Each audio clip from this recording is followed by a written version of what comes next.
ప్రత్యార్పణ కీర్తన అని చెప్పుకొని వచ్చారు. అయితే ముందుగా దేశాలన్నిటి గురించి ఆయన మాట్లాడుతున్నాడు.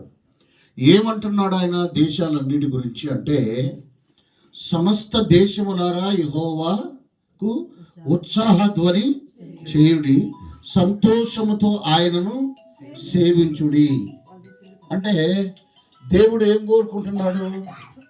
దేవుడు కోరుకునేది ఏంటి? దేవుడు, అయ్యా నీవు ప్రవక్తవని నేను గ్రహించుచున్నాను, ఇదిగో ఈ పర్వతం మీద మా పితరులు ఆరాధించేవారు. అక్కడ గేరేజీము అనే పర్వతం ఉండేది, ఆరాధించేవారు.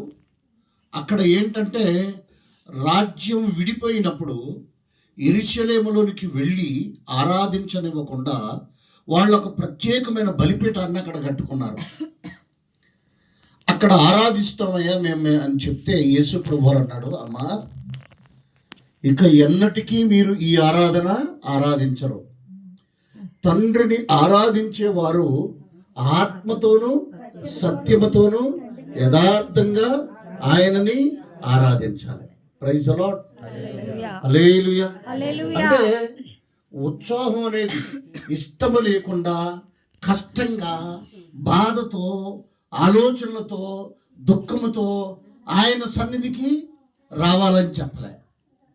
ఒకవేళ మనకున్న సమస్యలు, మనకున్న ఇరుకులు, మనకున్న ఇబ్బందులు, శోధనలు ఇవన్నీ మనకున్నా ఆయన సన్నిధికి రావచ్చు.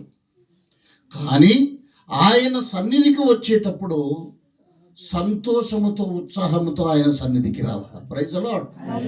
నీ మనస్సులో, మన మనస్సులో, మన హృదయంలో సంతోషాన్ని, ఉత్సాహాన్ని వెళ్ళబుక్కుతూ నిన్ను నన్ను సృష్టించిన సృష్టికర్త దగ్గరికి మనం రావాలని దేవుడు కోరుకుంటున్నాడు. దేవునికి స్తోత్రం. హల్లెలూయా. నెక్స్ట్ ఇంకొక మాట ఏం చెప్తున్నాడంటే, ఆయనను సేవించుడి, ఉత్సాహ గానము చేయుచు ఆయన సన్నిధికి రండి. ఇక్కడ చూడండి, ఉత్సాహము చేయుడి, సంతోషముతో సేవించుడి, ఉత్సాహ గానము చేయుచు ఆయన సన్నిధికి రండి. Praise the Lord. ఆయన సన్నిధికి సంతోషంతో, ఉత్సాహంతో, కీర్తనలు పాడుతూ ఎందుకు రమ్మంటున్నాడు? మనం తెలుసుకోవాల్సిన విషయం అంటే, యెహోవాయే దేవుడని తెలుసుకోండి. గట్టిగా చప్పట్లు కొట్టండి.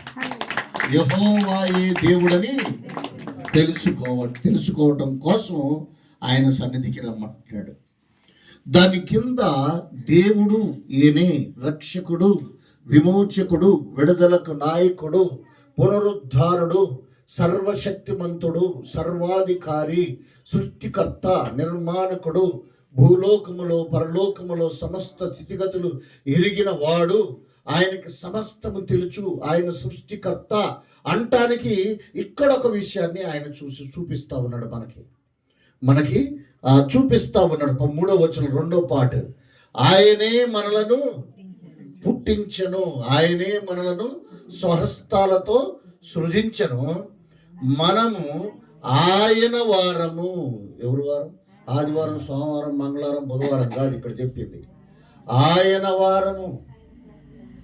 చూడండి, తన భర్త వస్తూ ఉందనుకో, గౌరవప్రదమైన స్త్రీ ఏమంటదంటే, వారు వస్తున్నారు మా వారు.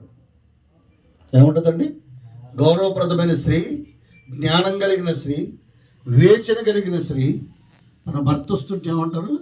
మా వారు వస్తున్నారండి. ఇక్కడ దేవుడు ఏమంటాడంటే, ఇక్కడ ఏమంటాడంటే, ఆయనే మనలను పుట్టించెను, మనము ఆయన వారము, మనం ఆయన ప్రజలము, ఆయన మేపు గొర్రెలము. 4 విషయాలు ఇక్కడ చెప్పాడు. మొదటిది ఏంటి? ఆయన మనల్ని సృష్టించాడు, మనము ఆయన వారము, మనము ఆయన ప్రజలము, ఆయన మేపు గొర్రెలము. దేవునికి స్తోత్రం. హల్లెలూయా, హల్లెలూయా అని చెప్పి ఏమంటాడంటే,